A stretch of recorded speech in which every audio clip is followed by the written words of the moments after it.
कौशल्या कहे दोष न काहू, कर्म विवश दुख सुख क्षति लाहू। अपने भाग्य का भोग ही अपने सामने आता है। दुख सुख अपना प्रारब्ध जैसा जहां से वैसे परिणाम मिलते वहां से, वैसे परिणाम मिलते वहां से। मीठे फल अब मिलेंगे कहां से, बीज कड़वे तो बो ही चुके हो। राही जागो हुआ अब सवेरा, पूरी रजनी तो सो ही चुके हो। अपने जीवन की अनमोल श्वासा व्यर्थ विषयों में खो ही चुके हो। मांगता हीरा भोग भिक्षा, पूरी हुई ना कभी मन की इच्छा, पूरी हुई ना कभी मन की इच्छा। भूल कर संत सदगुरु की शिक्षा, सैकड़ों बार रो ही चुके हो। राम सीता प्रणत के हैं पालक, सोचो राजेश हम उनके बालक, सोचो राजेश हम उनके बालक। बन के बेकार दुनिया में मालिक, व्यर्थ का बोझ ढो ही चुके हो। राही जागो हुआ अब सवेरा,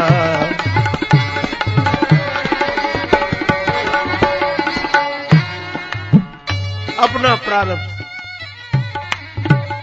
किसी का दोष नहीं है, अपने भाग्य का फल है।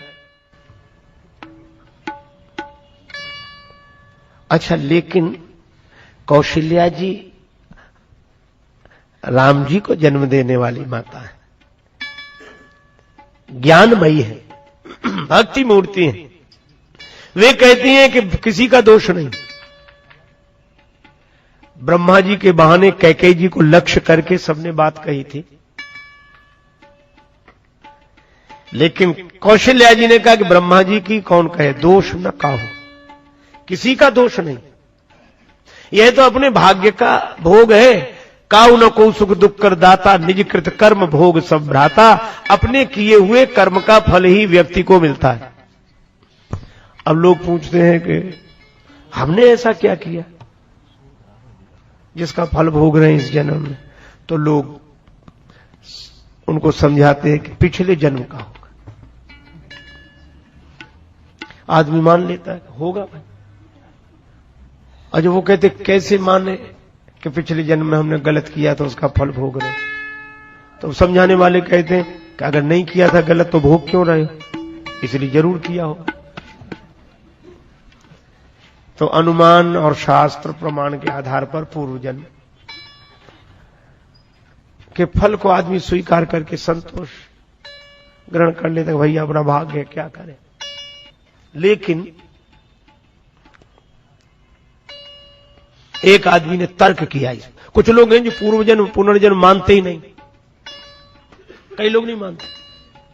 कुछ ऐसी विचारधाराएं हैं जिस विचारधारा के लोग ईश्वर को मानेंगे, भक्ति निराकार की, सब कुछ ठीक है, लेकिन पूर्व जन्म पुनर्जन्म नहीं मानते। उनकी अपनी सोच है। एक बार ऐसा ही आदमी एक हर एक से भिड़ जाता और यही पूछता, क्यों तुम पूर्व जन्म मानते हो? तो सभी सत्संगी लोग कहेंगे हाँ मानते।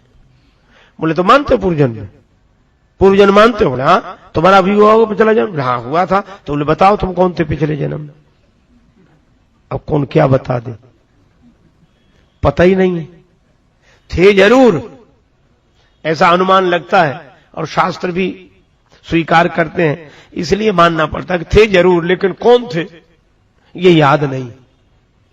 पिछले जन्म में हमें आपको किसी को याद नहीं, और हमें तो लगता है कि अच्छा ही है कि याद नहीं। इसी जन्म के जो याद है वो तो इतना परेशान किए हैं,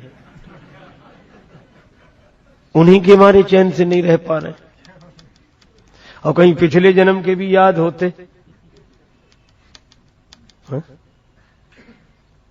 आदमी जब सोचता है कि अब ठीक, चलो अपने घर चले, अब जाना है, अब नहीं रुक सकते, घर जाना है, ठीक है, अच्छी बात है। अब कल्पना करो इसी जन्म का घर इतना व्याकुल कर देता है और कहीं पिछले जन्म का भी याद होता तो क्या दशा होती कि जाएं तो, लेकिन हम यही सोच रहे हैं कि इस जन्म वाले में जाएं कि पिछले जन्म वाले में जाएं। कितनी झंझट होती आप देखो। तो ये भगवान की बड़ी कृपा है कि जरूरत भर का याद रहने देते हैं पिछले जन्म का, लेकिन है तो, पर वो मानता ही नहीं था। बताओ कौन थे तुम पिछले जन्म में? तो कोई ना बता पावे। एक आदमी था, बोले महाराज इनसे हमारी बात कराओ। बड़े बड़े गुरुओं को मौन करा दिया, बताओ तुम पिछले जन्म में कौन थे? तो कुछ के समाधान गुरु लोगों से तो कुछ के चेलों से होते। गुरु जी का चेला बड़ा तगड़ा था, बोले महाराज आप बैठो, हमसे कराओ इनकी बात। तो वही बोला, बोले क्यों, क्या पूछ रहे गुरु जी से? बोले यही पूछ रहे तुम पूर्व जन्म मानते हो, पिछला जन्म मानते हो? बोला हाँ मानते। तो बोले बताओ तुम पिछले जन्म में कौन थे? वो तुरंत बोला गुरु जी का चेला। बोले हम तुम्हारे बाप थे, हम तुम्हारे बाप थे। अब उसको बड़ा क्रोध आया, तमतमा गया, क्रोध में कांपने लगा। बोले ये झूठ है, झूठ है, तुम हमारे बाप नहीं थे। अब क्रोध में था। तो चेला बोला फिर? बोला हम तुम्हारे बाप थे। तो बोला कोई बात नहीं, तुम ही बने रहो, मान तो गए कि थे, यही तो सिद्ध करना था, उसमें क्या दिक्कत? चाहे हम तुम्हारे बाप रहे, चाहे तुम्हारे, सिद्ध तो ये हो। तो भैया चाहे क्रोध में मानो चाहे बोध में मानना तो पड़ता है। जन्म जन्म मुनि जतन कराए, जन्म जन्म पुनरपि जननम पुनरपि मरणम, भगवान शंकराचार्य कहते हैं। तो ये मानना होता है। लेकिन अब थोड़ा महापुरुषों के ढंग से और विचार करें, वेदांत के ढंग से, ब्रह्मज्ञानी महापुरुषों के अनुभव के आधार पर विचार करें। अब मान लो किसी ने प्रश्न किया कि पिछले जन्म का फल भोग रहे हैं, जो किया था उसका, तो सबसे पहले जब सृष्टि हुई होगी तब किसका कौन प्रारब्ध रहा होगा? पिछला जन्म ही नहीं रहा होगा। जन्म नहीं रहा होगा तो कर्म नहीं रहे होंगे, और कर्म नहीं रहा होगा तो प्रारब्ध क्या बना होगा? सबसे पहले जब सृष्टि हुई होगी, पहले पहले जो पैदा हुए होंगे लोग, तो इसका भी उत्तर देने वाले लोग वो कहते जब पहले प्रलय हुई थी वो लोग मिटे, तो वो जो संस्कार रह गए उन्हीं के आधार पर दूसरे जन्म से यात्रा शुरू। पूछने वाला भी बड़ा तगड़ा, बोला नहीं हम सृष्टि प्रलय की बात कह नहीं, हम तो ये कह रहे कि पहले जब सृष्टि हुई थी, क्योंकि प्रलय तो पहले हो ही नहीं सकती। जब सृष्टि नहीं तो प्रलय हुई किसकी होगी? खबर नहीं पल तो सबसे पहले जब सृष्टि हुई बात करे, इसका उत्तर नहीं है पिछले जन्म वालों के पास भी। तो इसका उत्तर कौशल्या जी ने दिया और यही ज्ञानी जनों का उत्तर है। देवी मोह बस, ये अज्ञान के कारण, ना समझी के कारण ऐसा लगता है। सोचिए बादी विधि प्रपंच अस अचल अनादि, यह प्रपंच है जो समझ में ना आए, अचल और अनादि है। क्यों? आप कहेंगे अगर ये भाग्य नहीं तो ये भोग किसका है? और फिर ये, तब महापुरुष उत्तर देते हैं कि अच्छा एक बात बताओ, आप रात को सोते हो, सपना देखते हो, और सपने में देखते हो कि हम बाजार में जा रहे थे, सड़क पर केले के छिलके पर पांव पड़ा, गिरकर फिसल कर गिर गए, पांव की हड्डी टूट गई, बड़ा दर्द हुआ। कौन से प्रारब्ध का फल था? सपने में पांव की हड्डी टूट गई, बड़ा दर्द हुआ। अच्छा चलो सपने में राजा बन गए, कौन से पुण्य का फल था? और जागे तो सपने होए भिखारी नृप रंक नाकपति होए। इसी तरह ज्ञानी जनों ने कहा कि ये कुछ नहीं है, ना अगला ना पिछला, ना कर्म न भोग, फिर क्या है? शंकर जी कहते उमा कहूं मैं अनुभव अपना, सत हरि भजन जगत सब सपना। इस जगत की पारमार्थिक सत्ता नहीं, प्रातिभाषिक सत्ता है। इसीलिए यह कहा जाता है, महापुरुष कहते हैं ना कछु हुआ न हो रहा, ना कछु हो वनहार, ज्यों का त्यों भरपूर है अनुभव का दीदार। ये प्रपंच है, इसमें बुद्धि लगाओ ही मत, ये अनादि है। देखो अविद्या अनादि है, ये अज्ञान भी तो अनादि काल से है, लेकिन अनंत नहीं है। इसका अंत हो जाता है कब? गुरुदेव के मिलने पर, सदगुरुदेव के ज्ञान से अविद्या का अंत हो जाता है। अनादि तो है पर अनंत नहीं है, पर यह ज्ञान और भगवान अनादि हैं और अनंत है। तो कौशल्या जी ने कहा कि इसमें किसी का दोष नहीं, अगर भाग्यवादी हो तो काल कर्मवश हो गुसाई, और अगर इससे आगे बढ़कर विचारवान हो गए हो तो ये समझ लो ये प्रपंच है, जगत स्वप्न के समान है, कहीं कुछ नहीं है। भक्त कर्म की बात कही, ज्ञान की बात कही, लेकिन भक्ति भी है ना, धर्म, उपासना, ज्ञान। कौशल्या जी ये कहते कहते भाव विह्वल हो गई, उनके आंखों से आंसू बरसने लगे। कौशल्या जी को जो रोते देखा तो सबने यही कहा, देवियां बोली, सुनीता जी बोली, सुमित्रा जी बोली कि कितना ही अपने हृदय को मजबूत करो, कर्म की बात कहकर, ज्ञान की बात कहकर समझाओ, लेकिन राम ऐसा बेटा जिसका वनवासी हो गया, सीता जैसी बहू तपस्विनी के वेश में वन वन भटक रही हो, लक्ष्मण निरावरण चरण पीछे पीछे सेवा में, चक्रवर्ती सम्राट की पट्ट महिषी ऐसा दृश्य देखे तो कितना ही मन को समझाओ, पर दुख होता ही है। इसीलिए आपके आंखों में आंसू बरस रहे हैं आंखों से। पर कौशल्या जी ने ऐसी बात कही, अद्भुत बात। कौशल्या जी बोली, राम वनवासी बने, मेरे आंखों में आए हुए आंसू उस कारण से नहीं है। कैसे मान ले कोई? और कौशल्या जी आंचल से अपने आंसू पोंछते हुए बोली, राम शपथ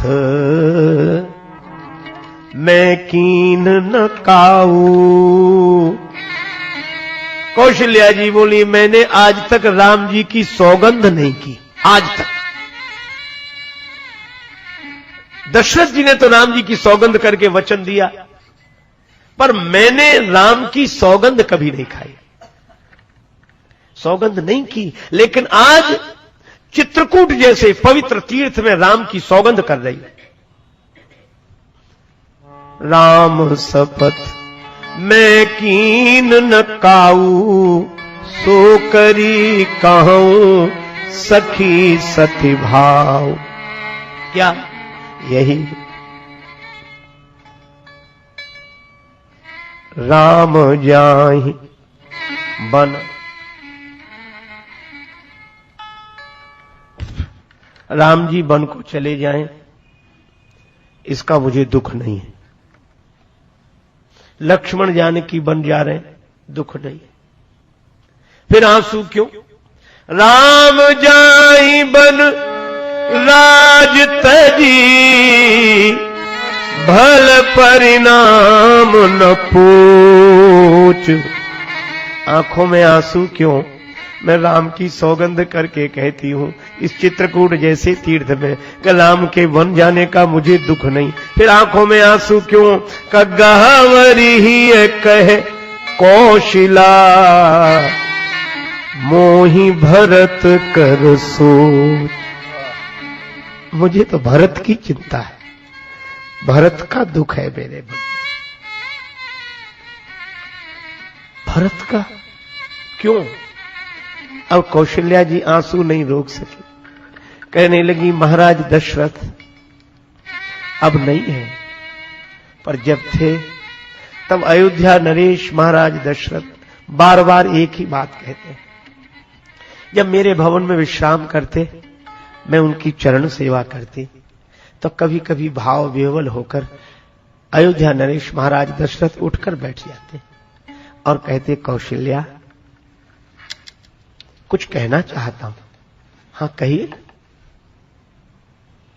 एक दिन मैं तो नहीं रहूंगा, पर मेरी एक बात कही हुई याद रखना। क्या? जानती हो इस रघुवंश रघुकुल का दीपक कौन है जो इस रघुकुल को अपने श्वेस के प्रकाश से भर देगा? कौशल्या जी, मैं सोचती थी शायद राम का नाम लेंगे। मैं कहती कौन है? तब श्री दशरथ जी भाव विभोर होकर कहते, इस रघुवंश के कुल का दीपक अगर कोई है तो वह है भरत। और एक बार नहीं, जानेऊ सदा भरत कुल दीपा, बार बार मुह कहेऊ महीपा। बार बार महाराज दशरथ ने कहा कि मैं तो नहीं रहूंगा, पर मेरी बात याद रखना। इस रघुवंश के कुल का दीपक, रघुकुल का दीपक कोई है जो स्वयं के प्रकाश से इस वंश को भर देगा, वह भरत है। कौशल्या जी कहती हैं कि मैं दो को खो चुकी हूं। सूर्य अस्त हो जाए तब प्रकाश पाने की कोई व्यवस्था नहीं रहती, और सूर्य अस्त हो गया। अयोध्या का सूर्य तो महाराज दशरथ के साथ अस्त हो गया। अथयऊ आज भानु कुल भानु, सूर्य वंश का सूर्य दशरथ जी के साथ अस्त हो गया। सूर्य के अस्त होने पर मणि से प्रकाश मिलता है, और मणि है राम। जाए दीख रघुवंश मणि, और मणि चली आई वन में। और लक्ष्मण क्यों चले आए? बोले जहां मणि वहां फणी।